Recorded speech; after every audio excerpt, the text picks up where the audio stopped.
Captain Jake Morrison stood on the bridge of the UES Phoenix and watched the stars grow brighter as they moved deeper into space.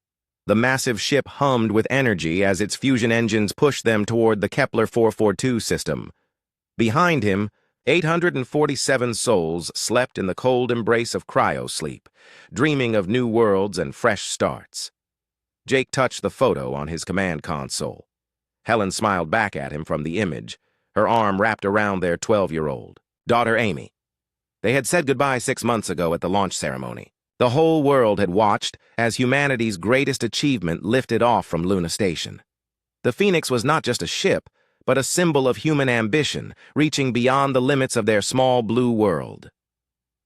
Commander Lisa Park walked up to Jake's chair.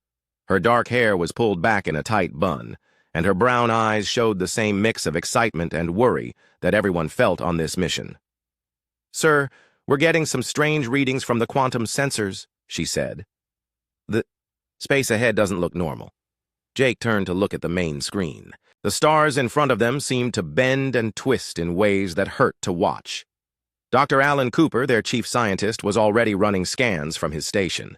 His fingers danced over the controls as data flowed across his screens. "Captain, I've never seen readings like this before," Alan said.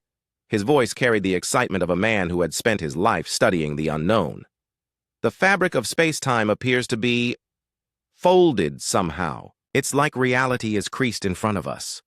Jake felt a cold touch of fear in his stomach. The Phoenix was humanity's first real attempt at deep space colonization. If something went wrong out here, there would be no rescue mission.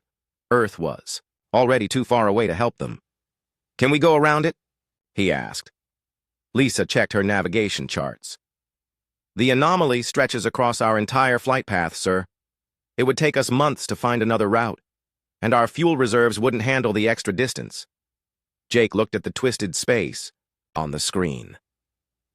The Phoenix had been built to handle anything the universe could throw at them.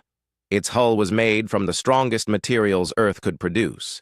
Its shields could deflect radiation from dying stars. Its weapons could blast through asteroid fields. But this was something different. This was something that didn't follow the rules they understood. "All stop," Jake ordered. The ship's engines fell silent for the first time in months. The sudden quiet felt strange after so long with the constant hum of the fusion drives. "Alan, I need options."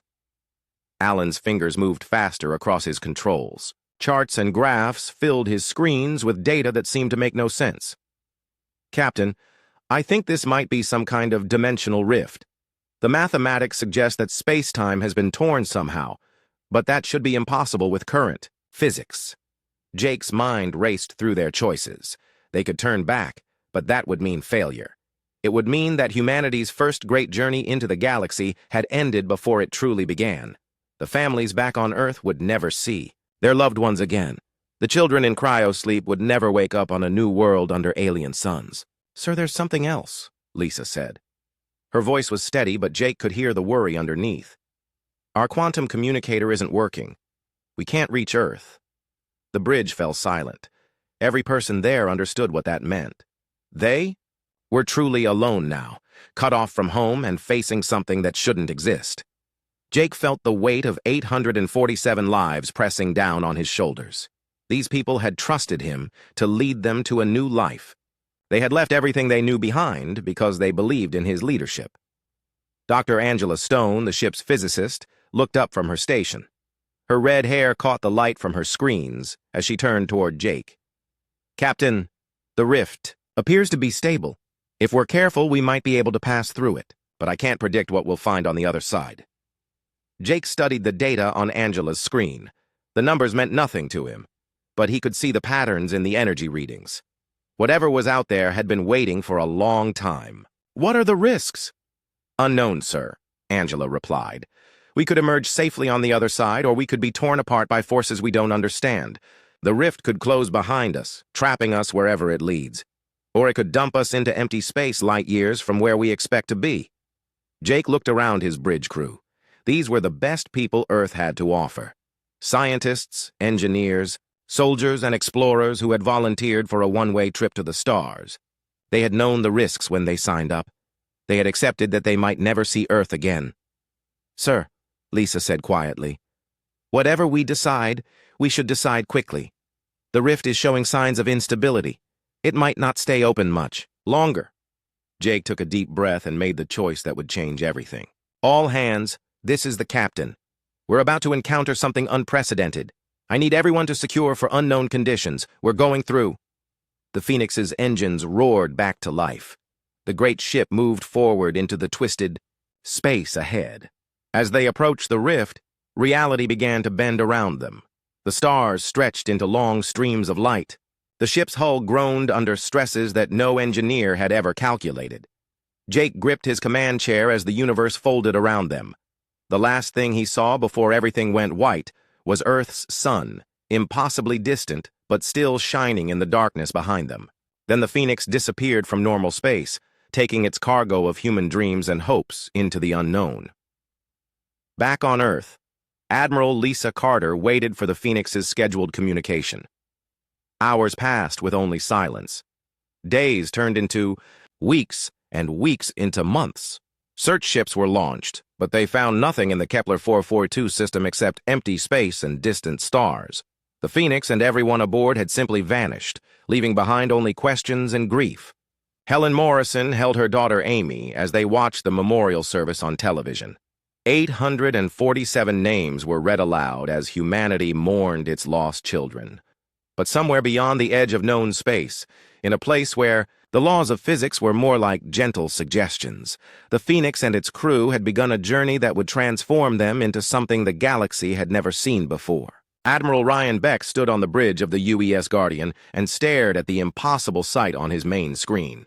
15 years had passed since the Phoenix vanished, and now something was coming out of hyperspace at the edge of Earth's solar system. But the ship that emerged was not the sleek vessel that had left so long ago. The thing that appeared in normal space was huge, easily 3 times the size of the original Phoenix. Its hull seemed to shift and flow like liquid metal, changing color from deep black to brilliant silver as Ryan watched. Strange patterns of light pulsed across its surface in rhythms that almost seemed alive. "Sir, the energy readings are off the charts," Lieutenant Commander Kate Williams reported from her sensor station. Her voice carried the same shock that Ryan felt. "Whatever that thing is using for power, it's beyond anything in our database." Ryan had been a young officer when the Phoenix disappeared. He had watched the memorial services and seen the families cry for their lost loved ones. The tragedy had shaped his entire career, driving him to rebuild Earth's space fleet into something that could search the galaxy for answers. Now those answers were coming to him. "Communications? Try to make contact," Ryan ordered. The Guardian was the newest ship in Earth's fleet, armed with weapons that could crack moons and shields that could deflect the heat of stars. But looking at the transformed Phoenix, Ryan wondered if his ship was little more than a rowboat facing an ocean liner. The reply came immediately in a voice that Ryan recognized from old training recordings. "UES Guardian, this is Captain Jake Morrison of the UES Phoenix. Permission to approach Earth." The bridge fell silent. Every person there knew that name. Jake Morrison was a legend, a hero who had led humanity's greatest adventure into the unknown. But he had been gone for 15 years. He should be dead, or at least much older. "Captain Morrison," Ryan said carefully, "this is Admiral Ryan Beck. We've been looking for you for 15 years. What happened to your ship?" Jake's laugh came through the speakers, but it sounded different somehow. Older and sadder, but also stronger. "Admiral, that's a long story. We've been through places that don't have names and seen things that shouldn't exist, but we're home now, and we brought friends." Ryan looked at his sensor officer again. Kate was studying her screens with growing amazement. "Sir, I'm detecting life signs aboard the Phoenix, but the numbers don't make sense. I'm reading over 1,200 individual beings, and less than half of them show human biosignatures." The implications hit Ryan like a physical blow. The Phoenix had left with 847 crew members. Now it carried 1,200, and some of them weren't human. "Captain Morrison, are you saying you made contact with alien species?" "More than contact, Admiral. Some of them are part of my crew now. They're refugees from across the galaxy, and they've been through hell with us. I'm requesting permission to dock at Luna Station." Ryan's mind raced through the protocols.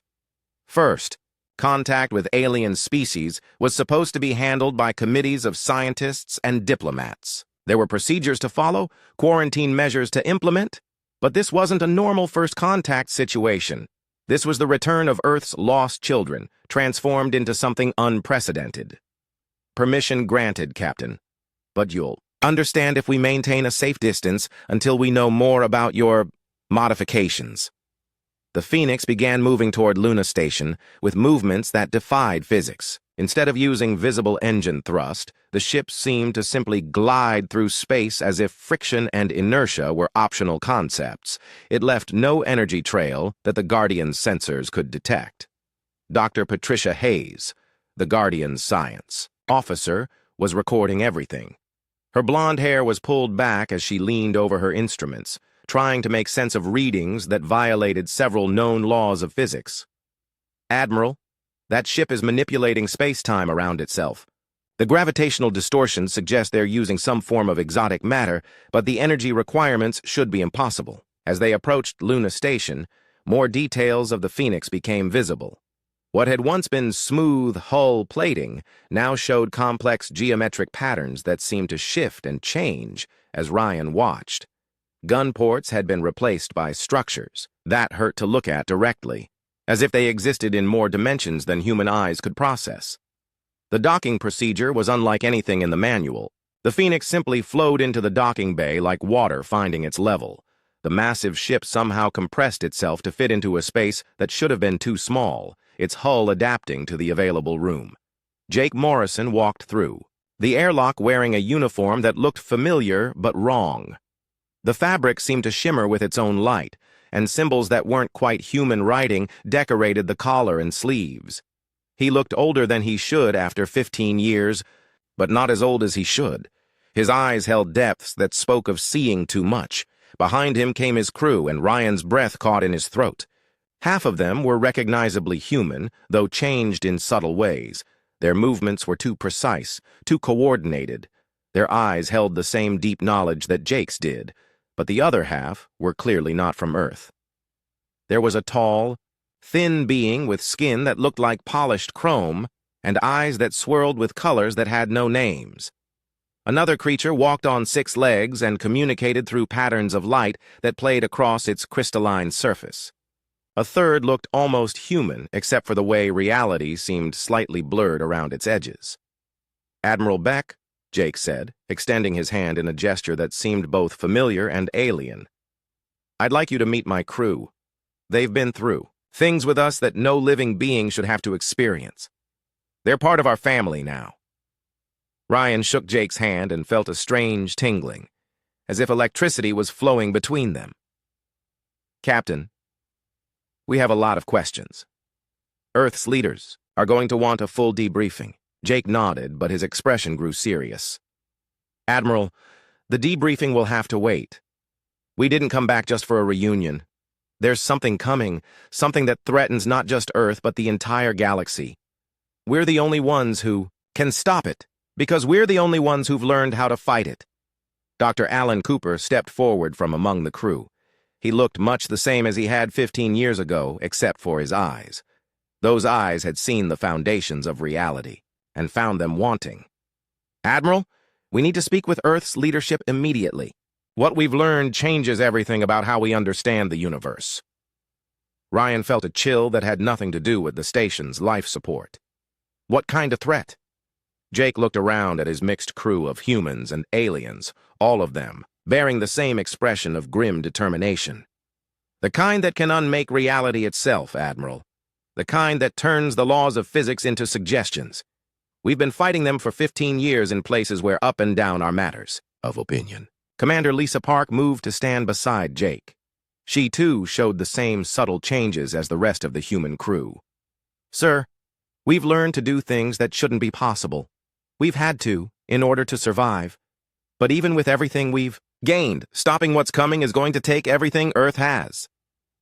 Ryan looked at the transformed Phoenix through the observation windows. The ship pulsed with energies that his instruments couldn't identify, its hull flowing like a living thing.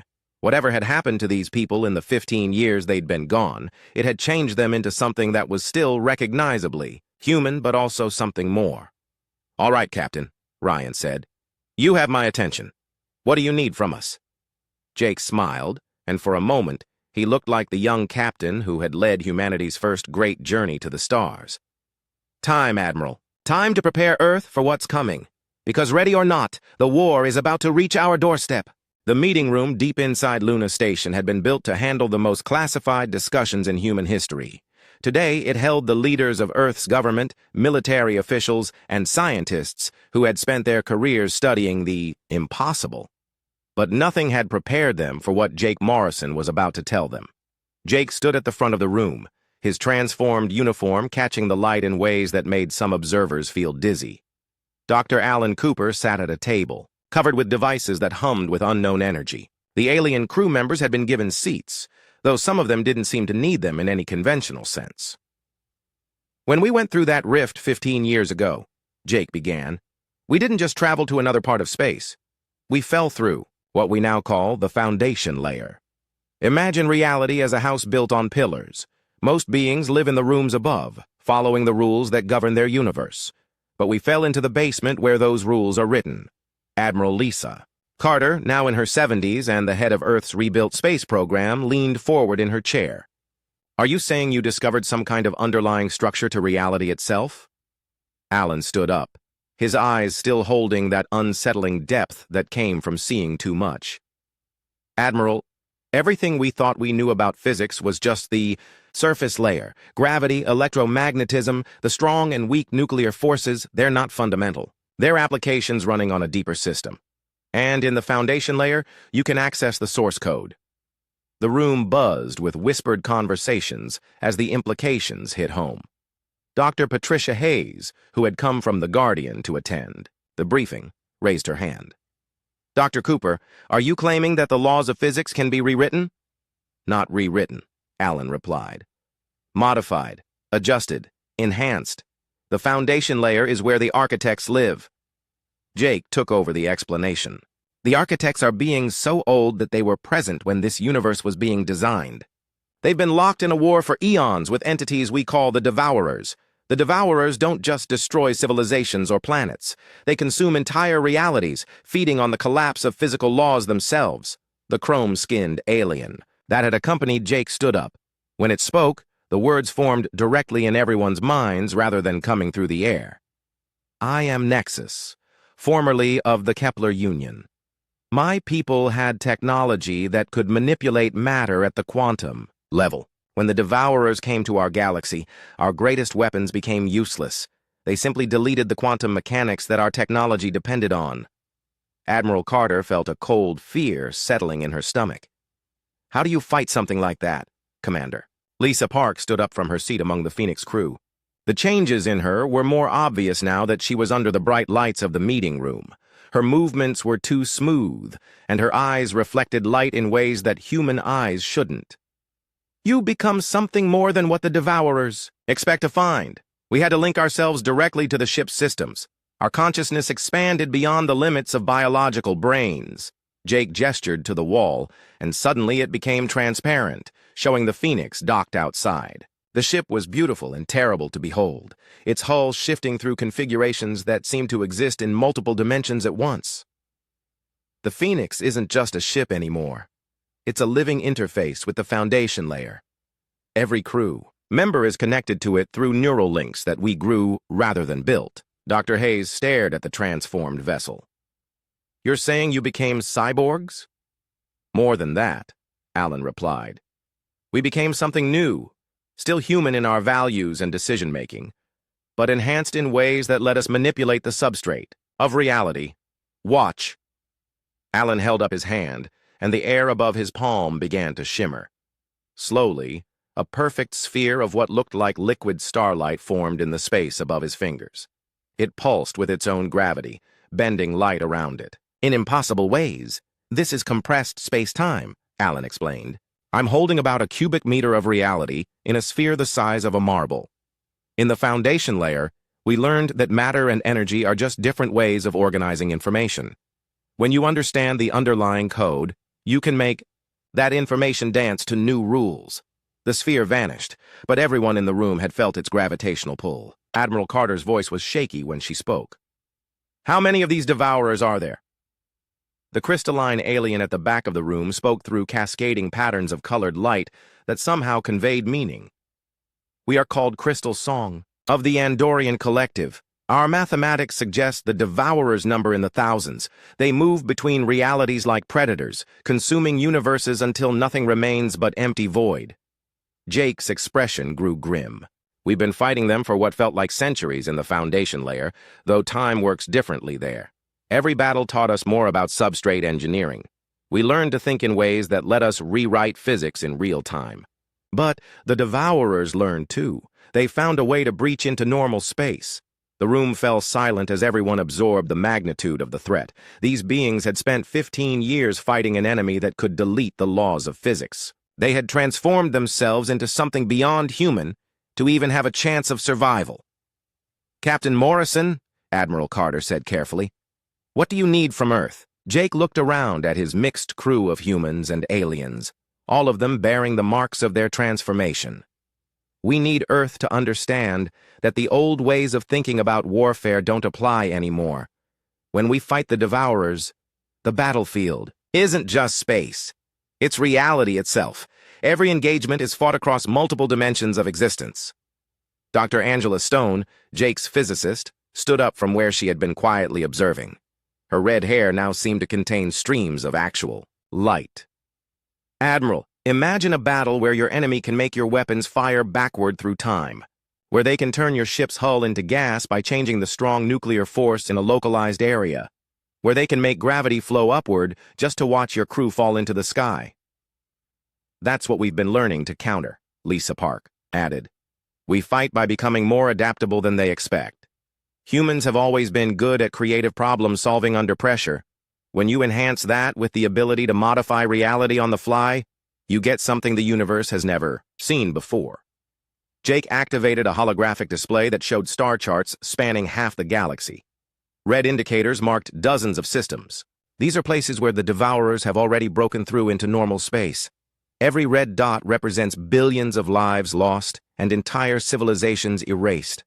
They're working their way toward the galactic core, and Earth is directly in their path. Admiral Carter studied the display with growing horror. "How long do we have?" "Months, maybe less," Jake replied. "They move faster once they establish a foothold in normal space, but we have advantages they don't expect. The Foundation layer taught us that consciousness itself is a fundamental force. Human creativity, when properly enhanced, can literally reshape reality." Nexus spoke into everyone's minds again. "The Phoenix crew represents the next step in intelligent evolution. They have retained their species' greatest strengths while gaining the tools necessary to fight on equal terms with entities that predate galaxies." Alan activated one of his mysterious devices, and suddenly the room was filled with equations that wrote themselves in glowing letters on the air. "We've brought back the mathematics of substrate engineering. Every human ship can be upgraded, every person can be enhanced. But the process requires volunteers who understand that they'll be changed forever." Jake looked directly at Admiral Carter. "Admiral, we're offering to share everything we've learned. The technology, the techniques, the biological modifications. But you need to understand what you're accepting. Once Earth takes this step, there's no going back. Humanity will become something new." The room erupted in discussions as the implications sank in. Earth's leaders were being offered godlike powers and the responsibility that came with them. They could become beings capable of rewriting the laws of physics, but they would have to abandon their purely biological existence. Admiral Carter raised her hand for silence. When the room quieted, she looked at Jake with eyes that held the weight of humanity's future. "Captain, 15 years ago we sent you out to find new worlds for humanity. You've come back offering to make humanity itself into something new. What guarantee do we have that this transformation won't cost us our souls?" Jake smiled, and for a moment he looked like the young captain who had led the Phoenix into the unknown. "Admiral, we've been through hell and come back still caring about each other. We've gained the power to reshape universes, and we're using it to protect the innocent. If that's not proof that we're still human where it matters, I don't know what is." The vote was unanimous. The first Devourer breakthrough happened in the Vega system, 3 months after the Phoenix returned to Earth. Admiral Ryan Beck watched the long-range sensor feeds from his position aboard the newly transformed Guardian. The ship had been rebuilt, using substrate engineering principles, its hull now flowing with the same impossible geometries as the Phoenix. Ryan himself had volunteered for the enhancement process. The neural interface felt strange at first, like having thoughts that weren't quite his own. But now he could feel the ship around him as if it were an extension of his body. Every system hummed with his awareness, and reality itself seemed more malleable than it had been before. "Sir, we're getting the final transmissions from Vega Colony," Lieutenant Commander Kate Williams reported. She too had been transformed, her consciousness now distributed across the ship's sensor network. "The Devourers aren't just destroying the colony, they're unmaking it. The physical laws that hold the planet together are being systematically deleted." On the main screen, Vega Prime simply ceased to exist, not in an explosion or a collapse, but in a way that was far more disturbing. The planet's matter began to lose cohesion as the Devourers modified the electromagnetic force that held atoms together. The world became a cloud of loose particles that drifted apart with no gravity to hold them. The Galactic Council's response. "Fleet just arrived," Kate continued. "Zephyrian Empire ships are moving to engage." Ryan watched as 12 of the galaxy's most advanced warships approached the Devourers. The Zephyrian vessels were works of art, their hulls crafted from materials that could withstand the heat of dying stars. Their weapons could crack moons, and their shields could deflect anything the universe could throw at them. They were the pinnacle of conventional physics applied to warfare. The battle lasted less than 5 minutes. The Devourers appeared as tears in space itself, dark wounds in reality that hurt to look at directly. When the Zephyrian ships opened fire with their particle beam weapons, the Devourers simply changed the speed of light in localized areas. The energy beams slowed to the speed of arrows, giving the dark entities time to respond. One Devourer reached out with appendages that existed in dimensions human minds couldn't properly perceive. It touched a Zephyrian battleship and deleted the strong nuclear force from the ship's hull. The mighty vessel dissolved into a cloud of individual protons and neutrons, its crew scattered to atoms in seconds. Another Devourer inverted gravity around 2 more ships, causing them to fall into each other with crushing force. A third entity simply removed the concept of solid matter from a section of space, causing 3 Zephyrian vessels to pass through their own hulls and emerge as twisted wreckage. "The Corvin Republic fleet is requesting assistance," Kate reported. "Their planet-killer weapons aren't having any effect." Ryan watched as the Corvin ships tried their most devastating weapons. These were devices that could ignite the atmosphere of entire worlds, turning planets into brief stars. But when they fired at the Devourers, the dark entities absorbed the energy and used it to power their own reality-warping abilities. "All right," Ryan said, feeling the Guardian respond to his thoughts. "Time to show them what humans have learned. Signal the Phoenix and the rest of the fleet. We're going in."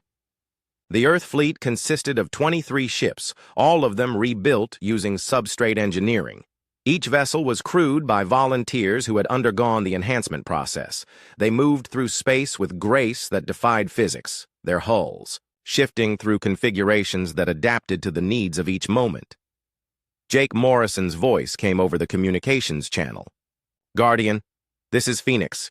Remember, don't think like you're fighting conventional enemies. The Devourers expect us to use force against force. Instead, we're going to use creativity."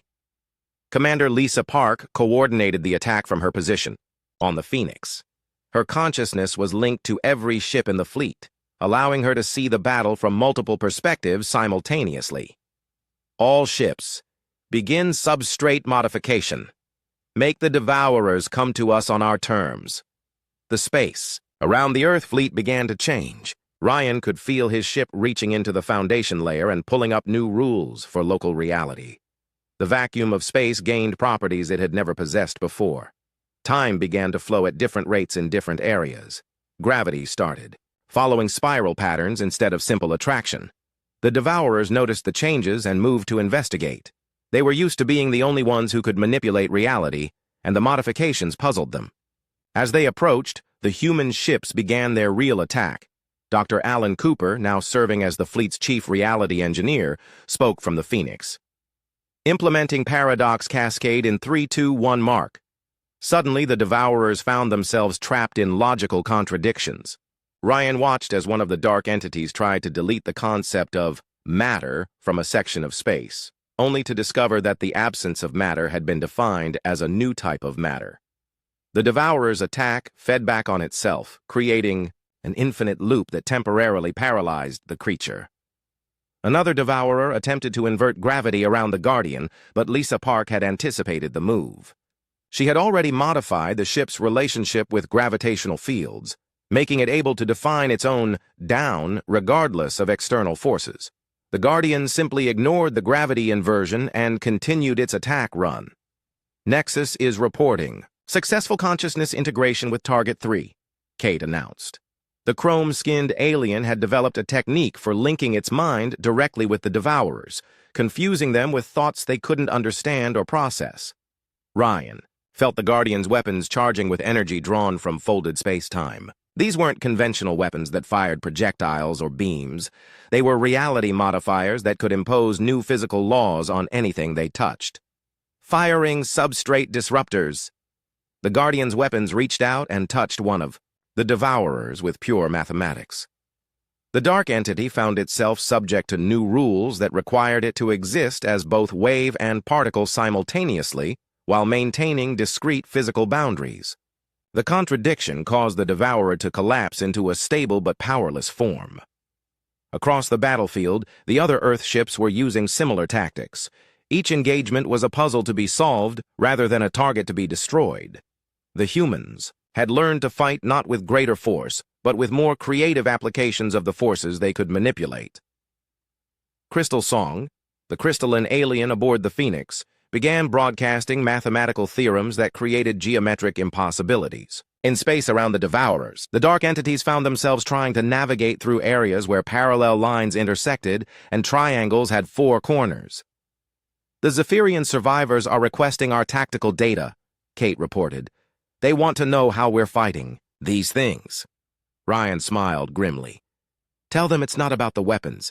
It's about thinking differently. The Devourers are older and more powerful than we are, but they're also rigid in their thinking. They've been using the same tactics for eons because nothing has ever forced them to adapt. Jake Morrison's Phoenix danced through space around the largest Devourer, its hull flowing through configurations that existed in multiple dimensions. Guardian, we're going to try something that's either brilliant or suicidal. We're going to invite this thing into the ship's reality bubble and trap it there.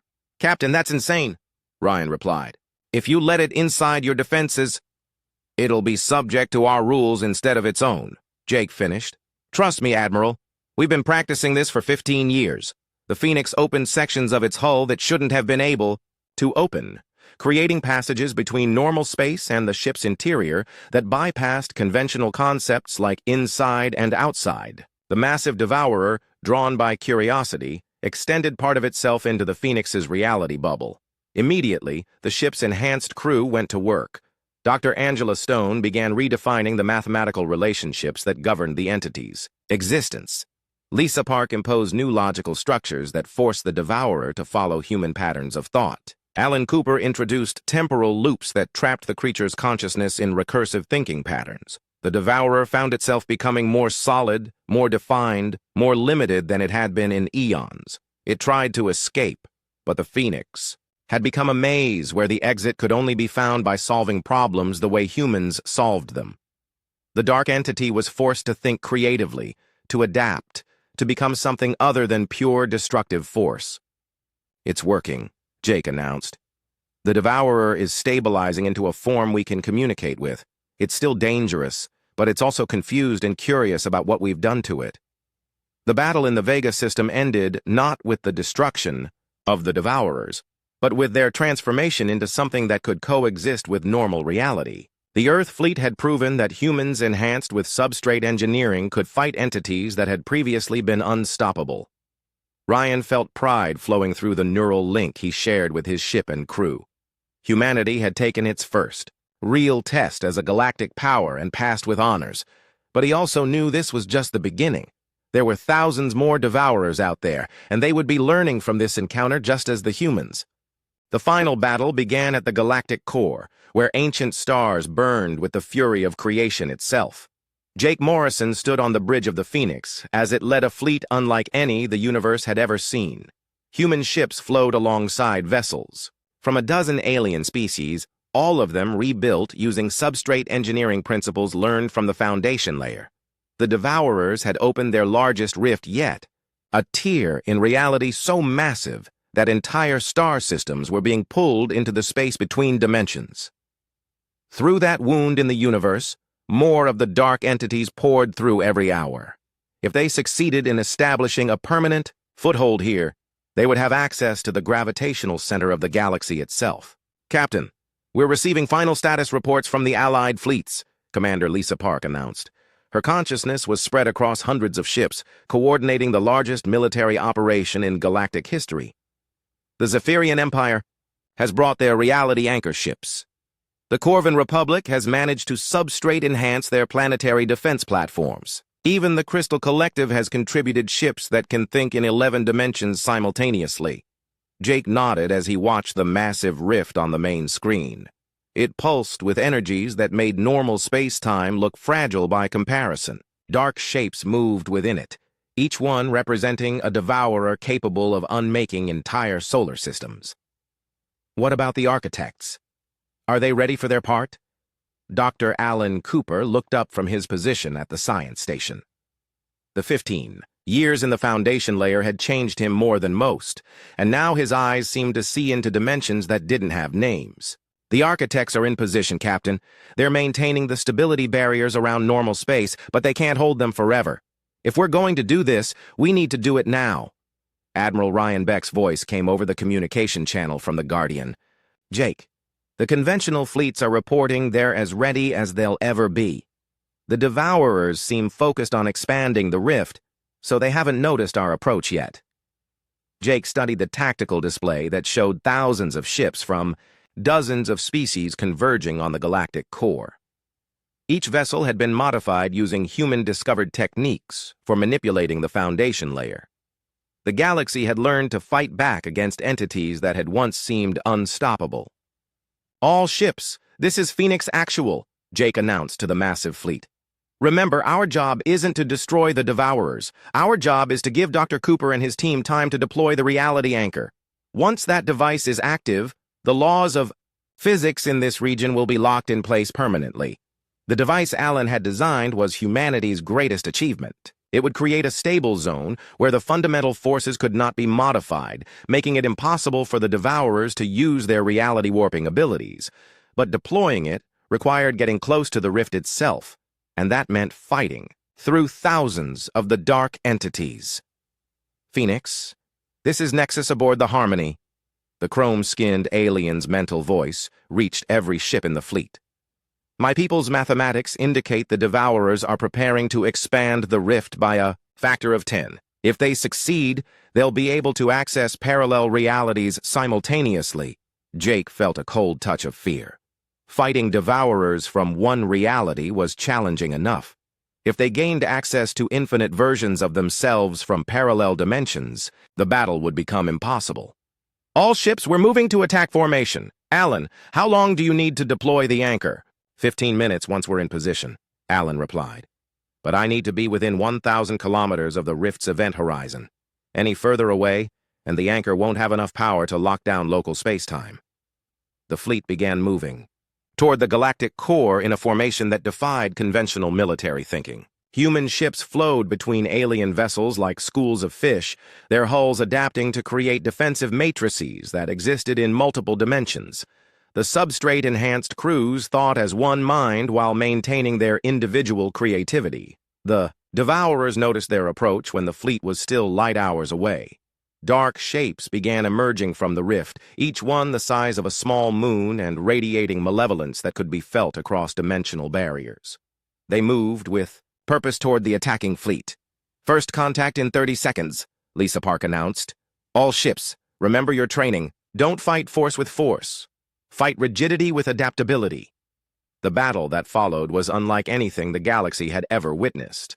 The Devourers attacked with their usual tactics, trying to delete physical laws and impose contradictions on reality. But the substrate-enhanced fleet was ready for them. When one devourer tried to eliminate gravity around a group of human ships, the vessels simply redefined their relationship with gravitational fields. When another dark entity attempted to turn space into a solid barrier, the alien crews modified their ships to exist as pure information that could pass through any material obstruction. Dr. Angela Stone, coordinating the Phoenix's reality modifications, began weaving mathematical paradoxes around the largest devourer. "I'm implementing a consciousness trap," she announced. "This entity is about to discover what it's like to think recursively while experiencing linear time in reverse." The massive devourer found itself caught in a loop where every thought led back to its previous thought, creating an infinite regression that paralyzed its ability to act. Meanwhile, Crystal Song and the other crystalline beings began broadcasting harmonic frequencies that imposed geometric limitations on nearby dark entities. Admiral Beck's Guardian danced through space around 3 devourers, its hull flowing through configurations that hurt to observe directly. "Jake, we've got them distracted. You're clear to approach the rift." The Phoenix and its escort of reality engineering ships began the dangerous journey toward the galactic core. As they approached the massive tear in space-time, the very fabric of existence became unreliable. Up and down became matters of opinion. Past and future began to blend together. The ship's enhanced crew had to constantly modify their own perceptions just to navigate. "We're approaching optimal deployment range," Alan announced. "Beginning reality anchor initialization." The device Alan had built was impossible to describe in conventional terms. It existed partially in normal space and partially in the foundation layer, creating a bridge between the two levels of reality. When activated, it would impose the current physical laws on everything within a sphere of influence measured in light years. "Devourers are converging on our position," Lisa Park warned. "They've figured out what we're trying to do." Dozens of dark entities abandoned their battles with the Allied fleet and rushed toward the Phoenix. They moved through space by folding distance around themselves, appearing and disappearing in ways that made targeting them nearly impossible. "All escort ships, form defensive matrix around the Phoenix," Jake ordered. "Do whatever it takes to give Alan his 15 minutes. The battle around the reality anchor became a nightmare of impossible physics and creative warfare. Human ships redefined themselves as abstract mathematical concepts to avoid devourer attacks. Alien vessels existed in probability clouds that made them targets and non-targets simultaneously. The enhanced crews fought with weapons made of pure logic and shields constructed from paradoxes. 10 minutes to deployment," Alan announced, his consciousness stretched across multiple dimensions as he guided the anchor into position. A massive devourer, larger than any they had encountered before, emerged from the rift's center. It radiated an aura of wrongness that made reality itself recoil from its presence. This was clearly one of the elder entities, something that had been consuming realities since before the current universe existed. "I've got this one," Jake said grimly.